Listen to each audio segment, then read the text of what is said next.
Yeah, so for now, this was actually if you look at the sort of golden leaves that people can earn on this channel, I was going to showcase the sort of original batch of levels that were in the game. And that is something that was raised, and now I'm going to follow through on. So we'll create a stream marker for this component, and we'll just run through the initial batch of levels in the game. And you might recognize some elements. If you've played an early build of Worlds Within Worlds, this title screen was the exact same with the addition of leaves.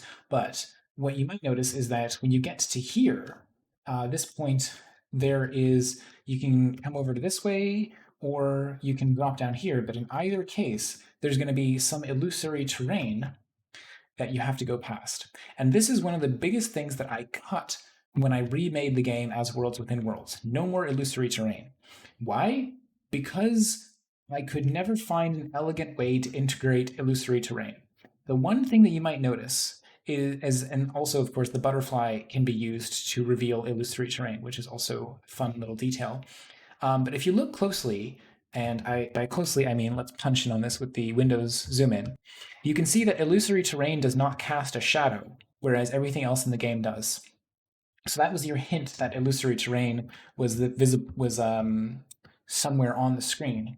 The thing is, there's two issues with that.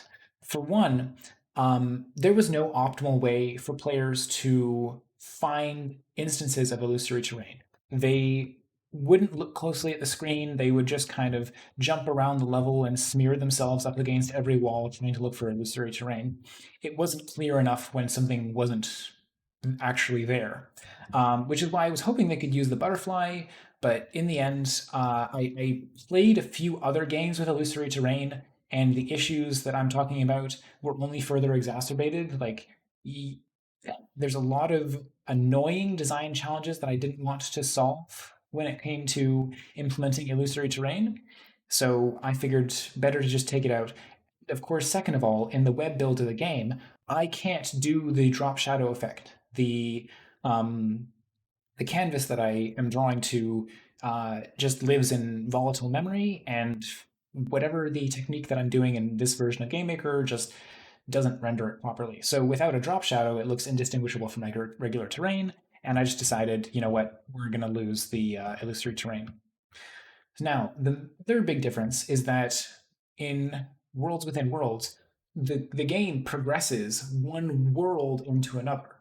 Whereas in the Unwoken world, the player would start here and they would actually get access to this overworld, which presented them the ability to go into one world, complete a bunch of levels, and then back out to this screen, and then go on to World 2 and back out, and so on. So as I go through here, I guess one of the fitting things that I could do is actually collect the full 15 leaves that are available on the essentially the overworld of the Unwoken world. So let's go ahead and grab all these guys. You can see that the game saved itself, and some of them have already been collected, but of course I know where all of them are. I tried to hint to them as often as possible. So that was my compromise of like trying to get people to notice where the leaves were. As you can, if I move on to the other screen here, like, oh, there's a leaf down here. I guess that means I should come over to this screen, and I can complete this jump. And again, also just having this little notch cut out here to hint that there's something on the other side. So despite my best efforts, people didn't notice when there was like, oh, look, there's an obvious ledge that I can get to up here. I guess there's a leaf, there's a reward for doing so. And if I grab these guys here, and oh no, made it to the side there, and we loop right back to where we started with a little bit of illusory terrain. So the way that I completed that jump, I could have also just gone backwards through the whole thing. This is another thing that you'll see in a lot of my level design. I just have fun making it so that it's possible to complete worlds backwards as well as forwards. So let's pop into the first world here, and this is the level first steps, which is relatively similar. I ended up tweaking the design of this level a lot over time, and that was just to include some different challenges. And again, like this very last leaf here, you have to get past a little bit of illusory terrain. Again, I would hope that it's obvious that players just sort of start trying to make their way up here and then realize like, oh, okay, I can just go right through this. One of the best ways that I found to implement illusory terrain was when it wasn't strictly necessary. Like you'll notice I can come over here and I can drop down, and now I'm in this other part of the level. Whereas the normal path to get over there is to come over here to the left, jump up, and go past these guys over here, and then move back to the right. So there are a few places in the game where I had these sort of alternate paths that players could uh, discover. And let's grab that leaf off the goblin there. And you'll notice as well that a lot of the concepts for these levels did end up being reused in Worlds Within Worlds. Now here we have a completely different level built around the rising ghost blocks. This was the very first one that actually introduces the concept of the ghost block to the player. Here's another big change. Originally, ghost blocks were only 1 by 1 instead of 1 by 2, so they were a lot harder to land on, but they also lasted forever. That was the other big change. And another thing that you'll notice in this level is that there are these little cutouts where the ghost blocks originally would have fit. That was a sort of like hint to the player that like, hey, anytime there's a little punch out in the terrain like this, it means that there's a ghost block there. And what I ultimately decided was, again, players didn't notice the thing, or I'm going to say like a third of players didn't notice the cutout as the correlation between where the ghost blocks were. And if you don't figure that pattern out, unfortunately, you can just solve it by blindly jumping over and over again. And then when a player, quote unquote, figures it out by just blindly jumping over and over again, they stop looking for a solution. And when it was as high as a third of players just not making that connection, I had to drop it. I had to say, okay, you know what? The the mechanic with ghost blocks is going to change entirely rather than let's make our way up here. Rather than ghost blocks being something that you have to find and then activate, instead they are going to always be visible as the shadow of themselves. And then it's up to the player to realize that, or not to realize that they exist in the first place, but I've turned them into a timing challenge. And thankfully, a lot of the level design that this level was originally based on challenges with the skulls moving back and forth. And now that the ghost blocks are sort of reliant on this timing challenge, a lot of the original challenges that I designed, I removed the skulls from them, and it's just a exercise in like getting around the level fast enough. So surprisingly, even though the design of the ghost blocks changed substantially, this level still kind of works. So we're moving on to this world is connected. That's another thing that you'll notice is that these levels actually have names. They aren't just like level 1, 2, 1, 5, 1, 3, 2, whatever. They actually have names. And that's something that I might bring back in the later build of the game. It's a little tricky because sometimes there isn't always space for the levels names to be displayed on the overworld. Sometimes it gets a little bit cramped because of the way that I'm displaying the text as these little boxes. I think they're, yeah, I had to like leave these large cutouts to enable that. The other thing that you might have also seen is that these levels don't have a strict adherence to just 3 leaves per level, and that's because, yeah, when I switched the design of the sort of newer levels for Worlds Within Worlds, I said, you know what, I'm just going to try and focus on building these smaller levels. And that was something that I started doing with this initial batch of levels. I started building these really like tight and small focused levels. And I thought, you know what, these are just a lot more fun to play. And the other thing is, I am a not actually any good at speed running, but I have some enthusiasm for it. And I wanted to build in these paths in the level design that were that you could potentially, I could see a speedrunner running through. And it became much easier to create these sort of optimal paths in the much more tightly focused levels, whereas in some of these levels, there just isn't much emphasis on speedrunning at all.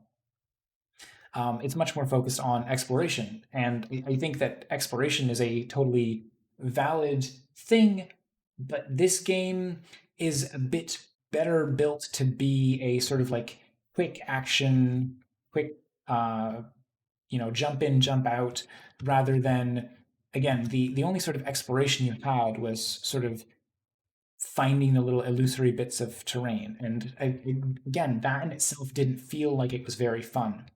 You'll also notice that this level is practically the exact same as another level, except I cut out this leaf at the end. Because, yeah, by and large, I thought that this level was pretty good.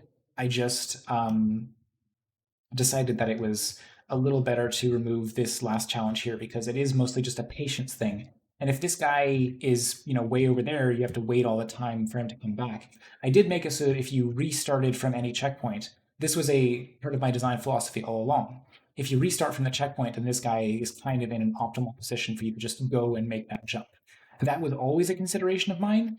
And if you play the level flawlessly from the beginning, you could usually end up on a screen with enemies in the right place. But another key difference when I'm rebuilding these levels, and I'll open them side by side for comparison. So here is, that's the one, of course. Here is level 2, 3 jellies. And this is a terrible example. Let's open up, not goblins, something that has multiple screens. Curl ups? No, it's also got a single screen. Okay, well, I was going to say that another big change that I made, and I'm trying to think of the level that actually takes advantage of this. Jellies and Win? No. Okay. Maybe it's not in. It might not be in Unless. I think it's in Infinite Descent. But Infinite Descent doesn't actually have enemies placed in the game. It has these little enemy spawners and laser spawners because, of course, the hazards don't exist until you get to later iterations of the same level. In some places, I use those spawners in place of actual enemies, but not this one. So I'm misremembering, and that's not the best example.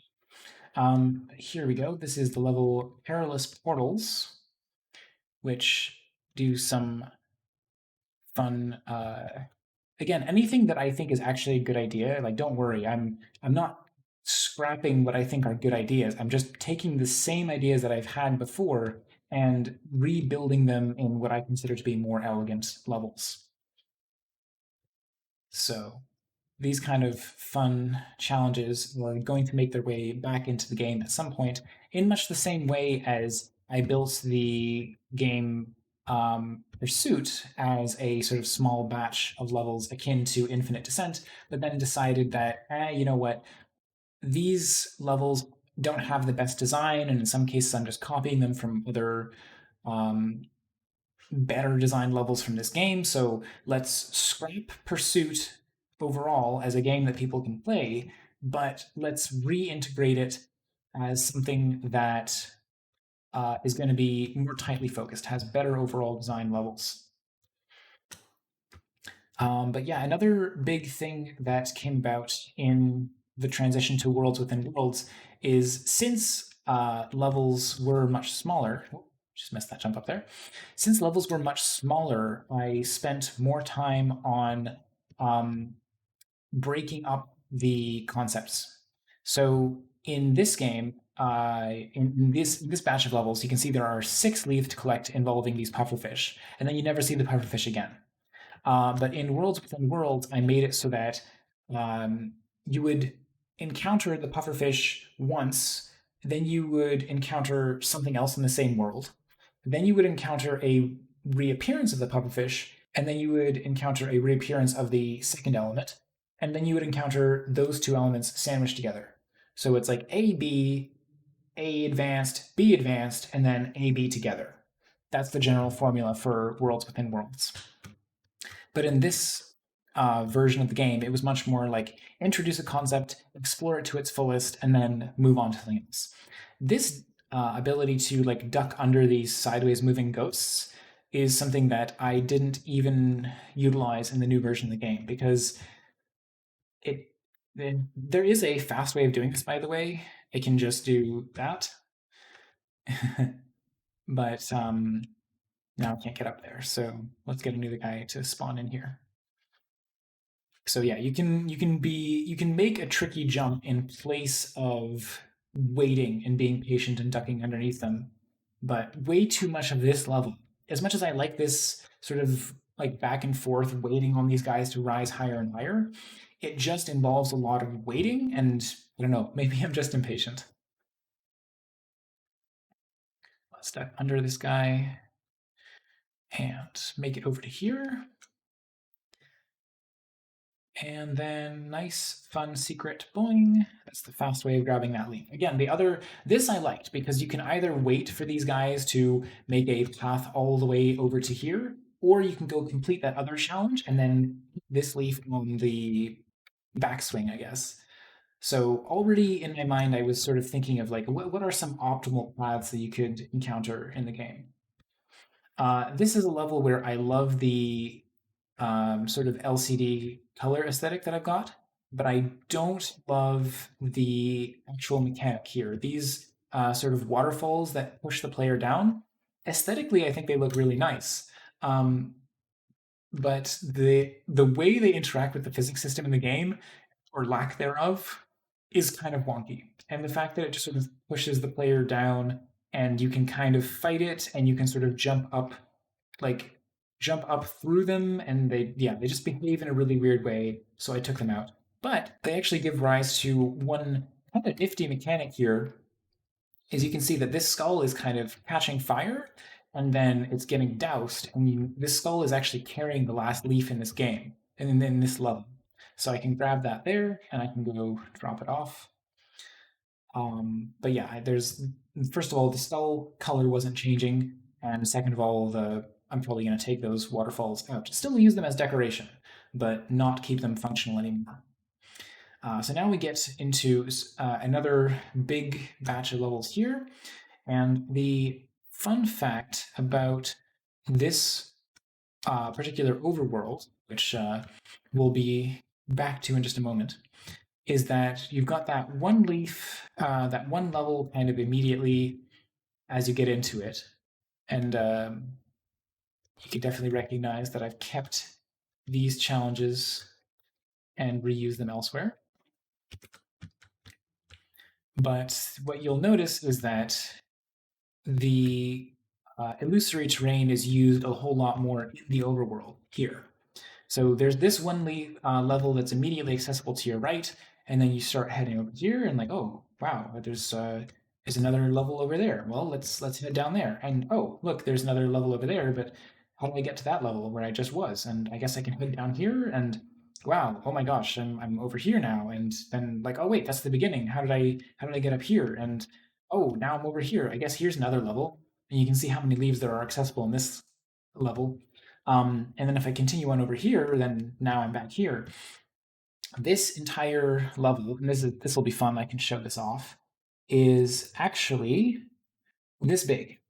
It is 4 screens, but it really feels like more. And this used to be a level in the game before I decided to turn it into an overworld. Because, once again, I found that when players hit these big worlds, they kind of gave up on the game.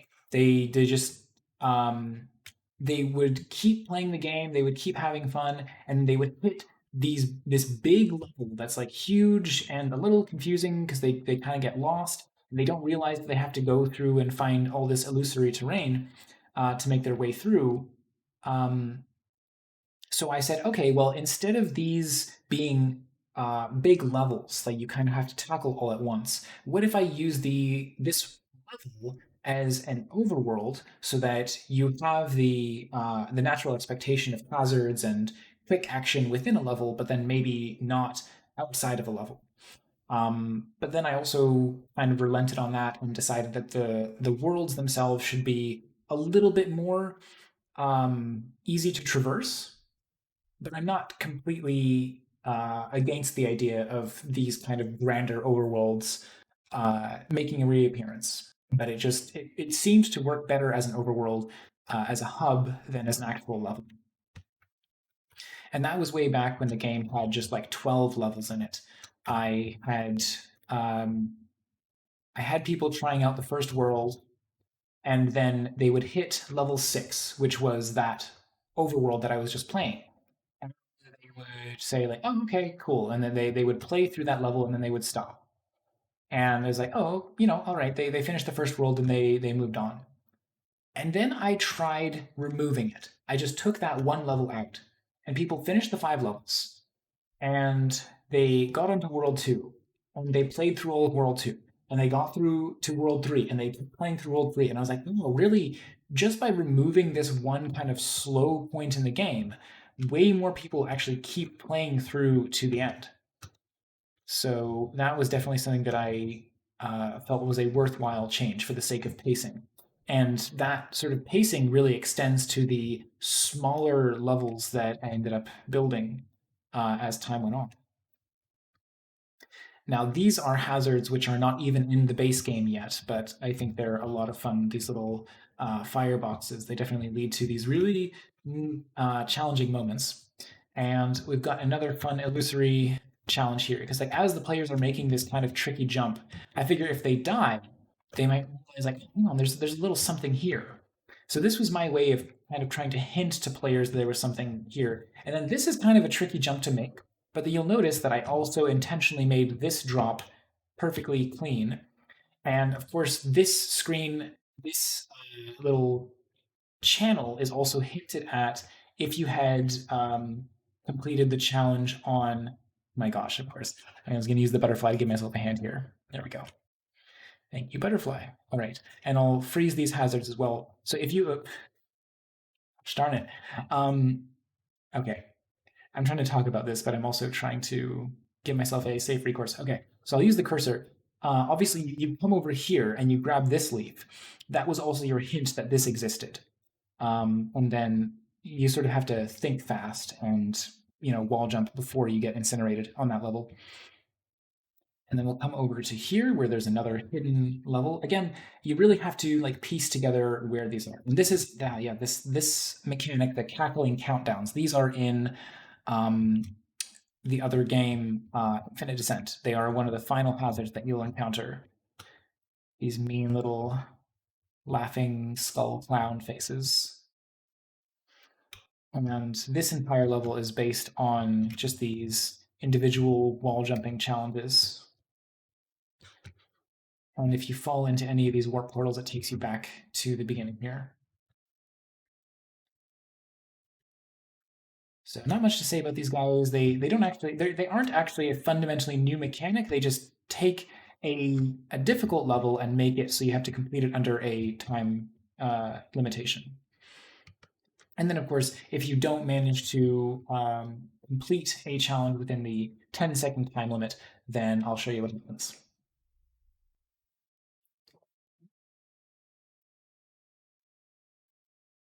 There we go. All right. I just noticed that when the time the animation syncs up with the broadcast frame rate, it looks like they're not animating at all. Um, oh, so Toxic Marmalade mentions making a game with one big level that has many objectives, like Metal Gear Solid 5 Ground Zeroes. Yeah, so I think that as long as that you're clear on the presentation of the game, that's totally fine. This game is much better suited to the sort of like rapid get in, get out. Like the nature of the gameplay itself is kind of fast paced, and that's why it felt better to build smaller levels that cater to that. In the way that I've had trouble getting players to read any text on screen, and yet I've made a couple narrative games where the game is all about reading and talking to people, and then of course people engage with the reading and talking because that is the game. So yeah, it just sort of makes sense that as long as the game is built around that, then you'll have an easier time getting players to behave and interact with the systems as you expect. Now, the other thing you'll notice about this particular level is that this is the largest level in the game. It has the most dedicated screens. There's a full 8 leaves in it, and this was my experiment to make just like a really, really long loop. So if Worlds Within World became an experiment of making really short levels, this was the absolute largest level that I made. And was really one of the breaking points because I definitely noticed that as people got to this level, they really felt like it dragged on quite a bit, like too much. And so I sort of naturally got the inclination that, like, oh, well, if people aren't enjoying these longer levels, then they probably will enjoy shorter levels. So by sort of like naturally pushing the game to that extreme, it became clear to me that, like, okay, this is how I can fix this. And we'll just head back around here because, yeah, this is another kind of side effect is that you end up having to repeat chunks of the level because you've got to like get your way back over to here. And then now, because I used that portal to get the player quote unquote down here, it's non-contiguous, and you don't realize that. Well, first of all, I missed that leaf down there. Um, there we go. Because it's non-contiguous, you don't realize you're actually below anything, and then you make your way back up here. It's like, oh, there's that leaf I was supposed to grab. You have to drop back down here, jump across, and then this is a really mean trick because the screen changes so rapidly. I didn't telegraph this one very well, but again, because it was such a large level, it was really hard to rebuild that in a way that gave the player a better hint that's what they were supposed to do. And then here is the longer path to Dangerous Descent, which is one of the hardest levels that I built in the entire game. And it starts to feature challenges that actually don't occur until later worlds, those spinning lasers. But the whole thing about Dangerous Descent is that this was actually a level that I built much later in the game, and I just happened to sort of tack it on to this world because I didn't have a better place for it. So this would be like a sort of bonus world at the very end of the game. And the other thing that's fun about Dangerous Descent is that I'm back to the beginning now. It's also possible to play this level entirely backwards. So we are going to do that because, if it's worth doing forwards, it's worth doing backwards. And I say that it's possible to play the entire thing backwards as well as forwards. Not really. You'll see where I get stuck, but it was pretty neat to me to see just how far you can actually make it going backwards. That although the level is built to go forwards, you do get a fair bit of it that is possible going um, the complete opposite of the direction that was intended. Just by doing little shortcuts like hopping through there, and your wall jump is just generous enough. Um, so honestly, this part is the hardest. Just trying to. Oh, never mind. I just did it immediately. Now this is impossible. You can't get back up through here, unfortunately. And then the last level in this world that I think I haven't played yet is the one that you get to by going over here and dropping down. There we go. Creepy craniums. Yes, these guys are fun. And this level has almost been exactly rebuilt elsewhere in Worlds Within Worlds, just sort of shifted around a little. I do like that the level starts with one of them immediately above you, but in a safe space that you can't get hit by it just yet. So we're going to make our way over to here, grab this secret leaf, because obviously the natural thing to do is just hit up there. You might not realize you can come down this way. And then we got to trigger both of these guys. This is a really tricky challenge. And bounce off of both of their heads. And look at this, I'm going to do it without a checkpoint. Boing, there we go. Okay, so that is all the levels in this world. And then we move on to, if I can remember my way out of here, yeah. We move on to the last finished world in this game, which is World 4. And this is another world where, yeah, this mechanic is fun. These little beat blocks, which are far easier if there's actual music playing. I realize there's just no music playing this entire time. Sorry about that. I usually have music going underneath. At least I've been talking a whole lot. So we're going to turn that. Okay. Can turn it up just a little bit. So yeah, obviously this is something that is kind of visible in various Mario games. The fact that these little blocks beep and then like they sort of pulse, and then after 3 pulses they disappear, and after 3 pulses they reappear. And I can construct these in alternating patterns And by the way, these little blocks at the bottom here are a clue to jump right there before they disappear. I can construct these to be on alternating patterns, which you can see there's a little staircase on the right side of the screen here. And a lot of these jumps sort of involve jumping when the blocks aren't there yet, and then sort of anticipating them to form underneath your feet. 1, 2, 3, like that. So these are absolutely elements that I'm going to add to the game. They just don't, they haven't been rebuilt yet. So this is a fun challenge. You really got to avoid bonking your head. Oh no. Well, that's just what I get for being impatient. Okay, come on. And then this is, you can sort of maybe look ahead and see what I've done is kind of a troll thing here. Huh? No, okay, come on. Gotta do it right. No. Okay, 1, 2, 3, 1, 2, 3. You get used to the pattern of waiting for these guys, going back and forth, 1, 2, 3, 1, 2, 3. And then you can see at the end that I've placed 2 in a row, which is deliberately meant to trick the player, and it's a mean thing that I've done, and now I'm suffering at my own hands because this is a really tedious part of the level, and I'm mistiming it because I'm trying to talk and play at the same time. Darn it. Oh my gosh. Yeah, this is absolutely the sort of thing that you can beat it on your first try, but then you can be stuck here for a while because you just keep doing it wrong. Oh my god. I will show the rest of this level.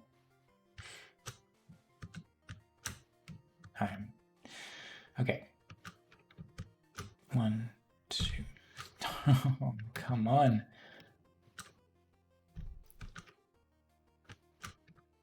3.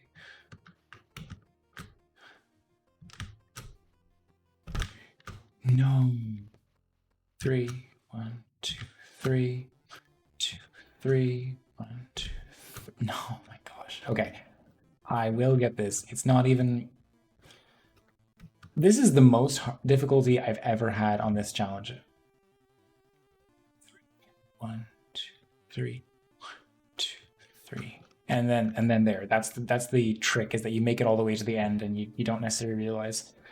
Ah, okay. So it's a tricky challenge, and it takes you a lot of attempts if you don't pay attention. I really like this challenge at the end here. The fact that you have to like jump from this platform through to the platform that's going to be there, and then jump and avoid the wall that isn't there anymore. I mean, that level in particular might not have been the best for speedrunners. But this is another fun world where you can just sort of infinitely go back and forth and never realize your way forward to any new levels. But yeah, thank you for saying so, Toxin Marmalade. But you can eventually realize that there are these parts of the level that, again, there's no drop shadow for these, and you can just hit on through. This is Wall Fall, which again, you'll recognize this as actually a much earlier level in the new version of the game. At least the first half of it is in Worlds Within Worlds, but not this half. Not this very, like, look at this jump here. Oh boy. You gotta jump, jump, and jump. And then this nonsense, you have to jump and thread the needle and land, and oh, I made that look easy, but trust me, it is not. Maybe I didn't even make it look that easy. Maybe it still is evident just how tricky that is. So that's Wall Fall. And we can head our way back over and around, because obviously there's still more to this level. If I make my way up here, there's an entire other 2 screens. This is another level where I will show off the what it looks like in Game Maker. World 4, here we go. It's another 4 screens, and you can see these tiles that I've placed manually are the ones that aren't actually there. So, and again, I can reveal them with the butterfly by doing this. So here we go. This is our introduction to spinning lasers. And yeah, so this challenge I've taken literally exists already in the game. I didn't make any changes. It's the exact same. Because yeah, some of the level designs that I came up with, I was totally happy with. Like I think, and I should clarify, like I think these are all good levels. I just think that the newer ones I made are better, and that's why I took these out. because why wouldn't you want to present your absolute best? I think it's just natural that as you move on the scope of a given project, that you are just going to get better and better at making these levels. And by the time you make the last level, then you're so much better at making levels than when you started, then you kind of want to go back and redo the beginning, and then you get all the way to the end, and then again you're better at stuff, so you want to keep going back and redoing it and redoing it and redoing it. Um, I have made I have made more levels for this game and scrapped them so many times. Like, this entire batch of levels that I'm showing off is like version 2 of the game. The original levels I still have, but like older builds that aren't even part of the same file anymore, because I sort of incrementally create new save files as I go. All right. Now here are another fun set of lasers that are not in the current build of Worlds Within Worlds. But you can see that these lasers follow these tracks, and then when they hit a corner, they turn 90 degrees, and then they keep going. Toxic Marmalade mentions, looks like players can make different speed run routes, and this game makes for great speed runs. Well, thank you for mentioning it. That is exactly my intention, is that there are sort of multiple paths through the game that you can figure out. You can sort of get ahead of lasers like I just did there. You can sort of duck between them and then realize, like, oh, maybe it's faster to go this way, maybe it's faster to go that way. And, well, I certainly do want to encourage players to try speedrunning the game. That's a way to get yourself killed. You really have to pay attention to how these lasers behave as they sort of bend around corners. It's a really easy way to get yourself killed. Like here, for instance, you want to go down and hide because that laser is going to turn downwards. So that's a fun challenge. I like these lasers, and they are absolutely going to make their way into the new build of the game.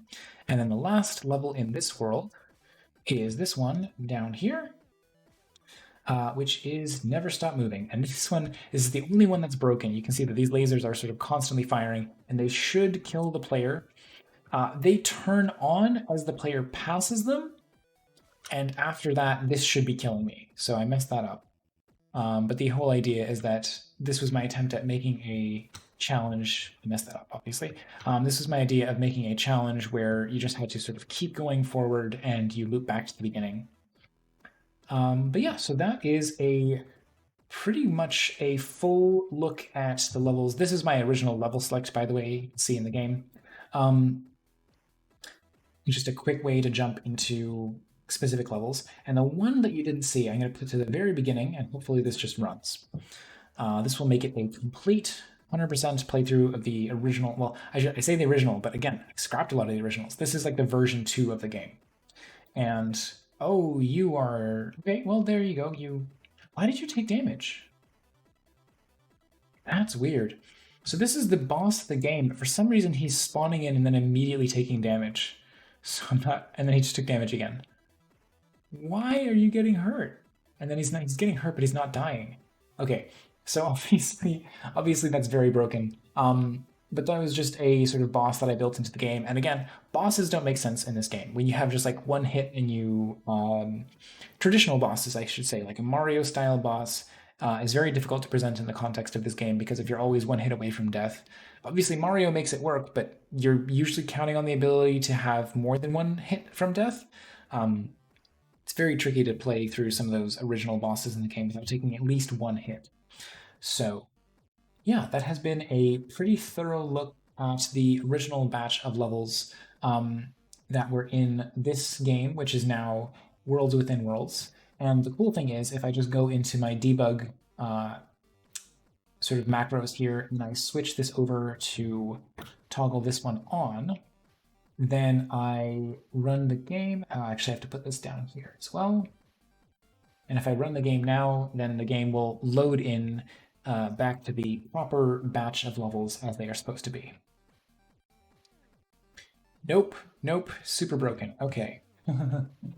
What did I break in trying to make these accessible again?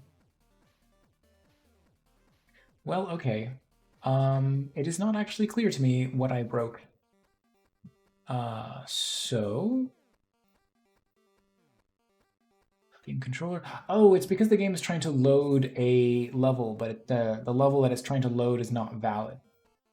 So let's just go ahead and now it should there should be a failsafe for that, but I'm just going to delete my save data, and that should make the game load back into a valid level. But yeah, I guess as we round out the last couple minutes of the stream here, if anyone has any questions, I know I sort of talked at length about the reasons why I replaced the levels in the game, but if anyone has any other questions about like the changes in design of the game over time, or why I scrapped specific levels and redid certain things, then please feel free to write them in, and I can answer them as we get through our last couple minutes of the stream here.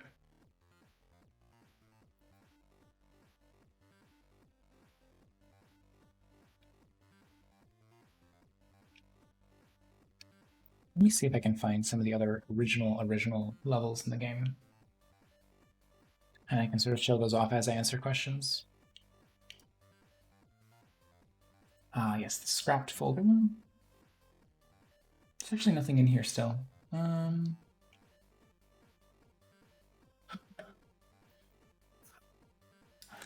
This was another original level in the game. Again, nothing particularly strictly wrong with it. Toxic Marmalade, there is not yet a plot in the game. I have an idea for a plot that I would like to integrate into the game. It just does not exist yet. So moving up, this was a tricky level. Again, you can see just this very first wall jump here. It's incredibly easy. I'm going to turn off camera shake. Always off and stick to walls off. There we go. All right, gotta sort of jump over the candlestick there. And then this was originally harder when it wasn't clear where the little ghosty blocks were. Oh, this might be impossible now. Well, it's not impossible because I changed how the wall jumping behaves, but that's still not bad. Like again, what I'm playing right now, died. What I'm playing right now, I still consider this to be a fine level. It's just I think I've done better since this was one of the very first levels that I made for this game. And oh no, you gotta remember that if you fall straight down there, then there's fire. There we go. And we're just gonna back out to an absolutely blank screen because this level is not integrated with anything at all.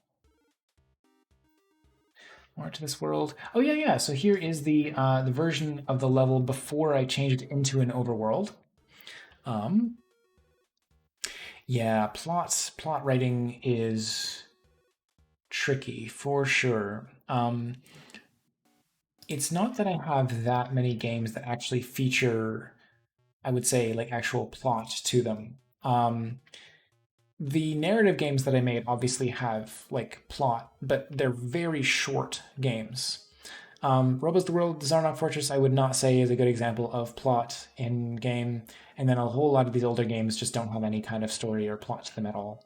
So, yeah, I wouldn't necessarily be the one to offer guidance on that. Bouncing Jellies original. Oh, this will be fun. I can show off one of the toughest levels in the game. And you can also see that this level features a bunch of hand-drawn illustration that I was experimenting with to see if like, oh, maybe I want the background detail, which doesn't render anymore. Okay, well, you saw it in the image editor, or in the level editor, at least. Here we go, secret. And then not only is there a secret, oh, you're bouncing in the wrong direction, you're moving in the wrong direction, but I can drop down here and there's yet another secret down there. We're going to go grab that leaf and then we're going to drop down to that secret. Because this was originally one of the toughest jumps in the game, but the thing is, the sandbox of the game has changed so drastically that's really easy to do now.